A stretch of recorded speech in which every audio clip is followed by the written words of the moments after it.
audio jungle.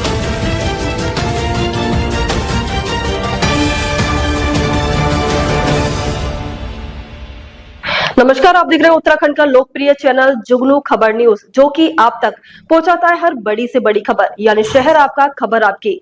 आइए मैं दिखाती हूं आज की बड़ी खबर। युवा कांग्रेस की प्रथम जिला कार्यकारिणी बैठक का आयोजन आज जिला अध्यक्ष सारिम सैफी के नेतृत्व में किया गया। बैठक में आगामी 2027 उत्तराखंड विधानसभा चुनाव को लेकर विस्तृत रणनीति तैयार करते हुए संगठन को बूथ स्तर तक मजबूत बनाने पर विशेष जोर दिया गया। कार्यक्रम में बड़ी संख्या में युवा कांग्रेस पदाधिकारियों और कार्यकर्ताओं ने भाग लेकर संगठन को मजबूती प्रदान करने का संकल्प लिया। बैठक के दौरान काशीपुर विधानसभा क्षेत्र के विभिन्न बूथों की स्थिति पर विस्तार से चर्चा की गई।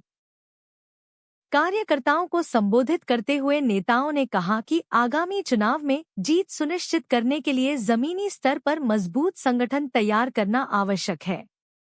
इसी क्रम में निर्णय लिया गया कि प्रत्येक बूथ पर 5 सक्रिय कार्यकर्ताओं की टीम बनाई जाएगी, जो क्षेत्र में घर घर जाकर कांग्रेस की नीतियों को आम जनता तक पहुंचाने का कार्य करेगी। साथ ही प्रत्येक बूथ पर स्थानीय समस्याओं और जनता की अपेक्षाओं का फीडबैक भी एकत्र किया जाएगा। कार्यक्रम में बतौर मुख्य वक्ता पहुंची युवा कांग्रेस प्रदेश प्रभारी सुरभि द्विवेदी ने कार्यकर्ताओं में जोश भरते हुए कहा कि सभी वार्डों में जाकर कमजोर बूथों का विश्लेषण किया जाए, ताकि आगामी चुनाव में उन क्षेत्रों में विशेष रणनीति बनाकर संगठन को मजबूत किया जा सके। उन्होंने कहा कि युवा कांग्रेस का प्रत्येक कार्यकर्ता पार्टी की रीढ़ है और युवाओं की सक्रिय भागीदारी से ही कांग्रेस फिर से मजबूत होगी। उन्होंने कहा कि युवा वर्ग को सोशल मीडिया के साथ साथ जमीनी स्तर पर भी सक्रिय रहना होगा। जनता के बीच जाकर उनकी समस्याओं को सुनना और कांग्रेस की विचारधारा को जनवरी से जनवरी तक पहुंचाना आज की सबसे बड़ी आवश्यकता है। उन्होंने कार्यकर्ताओं से अपील करते हुए कहा कि वे बेरोजगारी, महंगाई, स्वास्थ्य और शिक्षा जैसे मुद्दों को लेकर जनता के बीच जाएं और कांग्रेस की नीतियों से लोगों को अवगत कराएं। मीडिया से बातचीत करते हुए सुरभि द्विवेदी ने कहा कि उत्तराखंड में होने वाले 2027 के विधानसभा चुनाव को लेकर पूरे प्रदेश की राजनीति पर देश भर की निगाहें टिकी हुई हैं। उन्होंने कहा कि उत्तराखंड देवभूमि है और यहाँ की जनता हमेशा लोकतांत्रिक मूल्यों और कांग्रेस की विचारधारा से जुड़ी रही है। युवा कांग्रेस सड़क से लेकर संसद तक जनता की आवाज बुलंद करने का काम कर रही है और आने वाले समय में संगठन पूरी मजबूती के साथ अपनी जिम्मेदारी निभाएगा। काशीपुर विधानसभा सीट को लेकर पूछे गए सवाल पर उन्होंने स्थानीय समस्याओं को प्रमुख मुद्दा बताते हुए कहा कि शहर का राजकीय चिकित्सालय बदहाल स्थिति में है। अस्पताल की कई मशीनें लंबे समय से खराब पड़ी हैं, जिससे मरीजों को भारी परेशानियों का सामना करना पड़ रहा है। इसके अलावा शिक्षा व्यवस्था की स्थिति भी चिंताजनक बनी हुई है। उन्होंने कहा कि काशीपुर की जनता अब स्थानीय मुद्दों को गंभीरता से देख रही है और इन्हीं मुद्दों के आधार पर वर्ष 2027 में कांग्रेस को जनता का समर्थन प्राप्त होगा। बैठक में उत्तराखंड युवा कांग्रेस प्रदेश अध्यक्ष विशाल भोजाक ने भी संगठन की मजबूती पर जोर देते हुए कार्यकर्ताओं से एकजुट होकर कार्य करने का आह्वान किया। उन्होंने कहा कि पार्टी की विचारधारा को गांव-गांव और वार्ड-वार्ड तक पहुंचाने के लिए सभी कार्यकर्ताओं को पूरी ऊर्जा और समर्पण के साथ काम करना होगा। इस अवसर पर महानगर कांग्रेस कमेटी अध्यक्ष अलका पाल, पूर्व महानगर अध्यक्ष मुशर्रफ हुसैन, प्रदेश सह प्रभारी अविनाश महल, वरिष्ठ कांग्रेस नेत्री इंदुमान, जिला उपाध्यक्ष साहिल, प्रदेश सचिव कांग्रेस कमेटी जितेंद्र सरस्वती, जिला अध्यक्ष सारिम सैफी, तौकीर अंसारी, संदीप सहगल, शादान इकबाल, ललित मोहन, लवदीप सिंह, अनीस अंसारी, राहुल रमनदीप, संजीव शर्मा, अजहर कस्सार, परगट, जया अजिता सहित बड़ी संख्या में युवा कांग्रेस कार्यकर्ता उपस्थित रहे। बैठक के अंत में सभी कार्यकर्ताओं ने आगामी विधानसभा चुनाव में कांग्रेस को मजबूत करने के लिए एकजुट होकर कार्य करने का संकल्प लिया। आने वाले समय में यहाँ विधानसभा चुनाव आ रहे हैं और पूरे देश में उत्तराखंड के चुनाव में क्या होगा इस पर सबकी निगाह है, क्योंकि इस प्रदेश से सबसे ज़्यादा लोग जो हैं, सबसे ज़्यादा सिटीजन्स हमारे आर्मी में जाते हैं।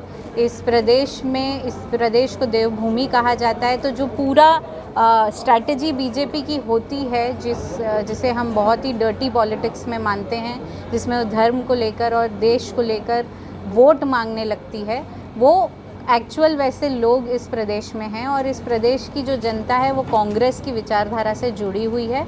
आने वाले समय में अंकिता भंडारी के साथ जो हुआ और बार बार जो हम यहाँ से न्यूज़ सुनते हैं, जिस तरीके से मोलेस्टेशन केसेस, रेप केसेस में और किसी का नहीं, बीजेपी के नेताओं का या उनके बेटों का या उनके परिवार में से किसी का हाथ निकलता है, तो उनसे बदला लेने के लिए, उनके ये पूरे जो जितने भी काले काम हैं इसे बाहर निकालने के लिए युवा कांग्रेस सड़क से लेकर संसद की लड़ाई लड़ रही है और आने वाले समय में अपनी पूरी भूमिका निभाएगी और विधानसभा चुनाव में ज़रूर हम विजयपुर विधानसभा में आप सही कह रहे हैं कि हम कभी जीते नहीं हैं अभी तक कांग्रेस पार्टी, बट इसी के कारण एक बहुत बड़ी एंटी इनकम्बेंसी है। आप अभी भी देखेंगे, यहाँ के गवर्नमेंट हॉस्पिटल में गई थी आज मैं देखने, यहाँ आई हूँ तो वहाँ पर मशीनें काम नहीं कर रही है। वहाँ पर आप जाकर देखेंगे तो आपको पता चलेगा कि गवर्नमेंट हॉस्पिटल का हाल इतना बेहाल है कि कोई बहुत अगर मजबूर है तो ही वहाँ पर जाकर अपना जो है इलाज करेगा।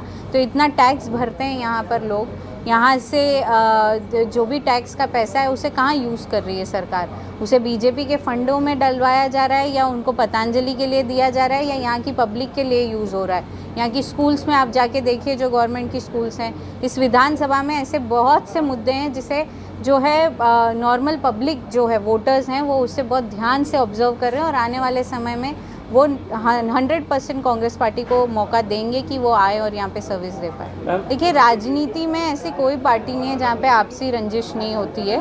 अगर आप देखेंगे तो बीजेपी में इतनी आपसी रंजिश हुई है कि अभी फ़िलहाल में उनको कोई खुद की पार्टी का नेता नहीं मिला था चीफ मिनिस्टर बनाने वेस्ट बंगाल में, जो किसी और पार्टी के नेता को, जिसको अभी ज्वाइन कराया था, उसे बना दिया है। तो ये आपसी रंजिशें और ये सब जो चीज़ें, ये छोटी बातों में हमें ध्यान नहीं देना है। और ये सवाल मैं समझती हूँ कि हमारे जो प्रदेश अध्यक्ष हैं वो ज़्यादा सही जवाब इन बातों पर दे पाएंगे। इस बार कांग्रेस पार्टी के सारे नेता एकजुट होकर लड़ रहे हैं और एकजुट होकर उन्होंने निश्चय किया है कि उत्तराखंड में भारी मतों से हम विजय बनेंगे और उनमें से कोई भी चीफ मिनिस्टर बने वो दिल्ली तय करेगी। हम बहुत छोटे नेता हैं ये इस बात पर टिप्पणी करने के लिए, लेकिन इतना मैं आपको बता सकती हूँ इंटरनल मीटिंग्स के द्वारा कि सब everyone is on the same page. आपको कोई भी पेपर लीक प्रकरण हो, कोई भी युवाओं के ऊपर या युवाओं से जुड़ा हुआ कोई भी प्रकरण हो, युवा कांग्रेस प्रत्येक मुद्दे पर, प्रत्येक प्रदेश की जनता के मुद्दे पर मुखर रहती है। युवा कांग्रेस आज भी सड़कों पर थी। जब हमारे प्रदेश में पहले पटवारी भर्ती का पेपर लीक हुआ तब भी युवा कांग्रेस सड़कों पर थी, और आज जब नीट की परीक्षा का पेपर लीक हुआ जिसमें 22 लाख बच्चों का भविष्य सरकार ने अंधेरे में धकेल दिया, आज भी युवा कांग्रेस पूरे देश में सड़कों पर है। युवा राष्ट्रीय अध्यक्ष सड़कों पर हैं, हमारे प्रदेश के अध्यक्ष सड़कों पर हैं और पूरी मुखरता के साथ, पूरी मजबूती के साथ इस लड़ाई को लड़ने का काम युवा कांग्रेस कर रही है और आगे भी करती रहेगी। देखिए, युवा कांग्रेस इस प्रदेश में युवाओं के जो ज्वलंत मुद्दे हैं, इस हमारे प्रदेश का युवा प्रत्यालित है, हमारे प्रदेश का युवा छला गया है। हमारे प्रदेश लंबे समय से पलायन की मार जूझ रहा है, हमारा प्रदेश लंबे समय से बेरोजगारी की मार से जूझ रहा है। मगर आज इस सरकार को 10 साल पूरे होने आए हैं। युवा कांग्रेस का प्रत्येक कार्यकर्ता, युवा कांग्रेस का प्रत्येक साथी ये इस सरकार से जवाब मांगता है कि इन 10 सालों में आप क्या रोजगार के नए अवसर हमारे प्रदेश में लेकर आए? आपने क्या रिवर्स पलायन की नीति बनाई जो हमारे प्रदेश का युवा, जो चंद पैसों में दूसरे प्रदेशों में नौकरी करने पर मजबूर है, वो हम अपने प्रदेश में वापस आए और अपने प्रदेश में नौकरी करें। अपने प्रदेश में जो हमारे पहाड़ खाली हो चुके हैं, हमारे जो गांव खाली हो चुके हैं, उनको फिर से हरा भरा करा जा सके। ये प्रदेश सिर्फ और सिर्फ अपना प्रचार प्रसार करने में व्यस्त है। ये सरकार, ये मुख्यमंत्री सिर्फ और सिर्फ अपने रोड शो कराने में व्यस्त है। अब तक के लिए बस इतना ही। फिर मिलेंगे नई खबरों के साथ, तो हमारे चैनल को लाइक और सब्सक्राइब करना ना भूलें। जय हिंद, जय उत्तराखंड।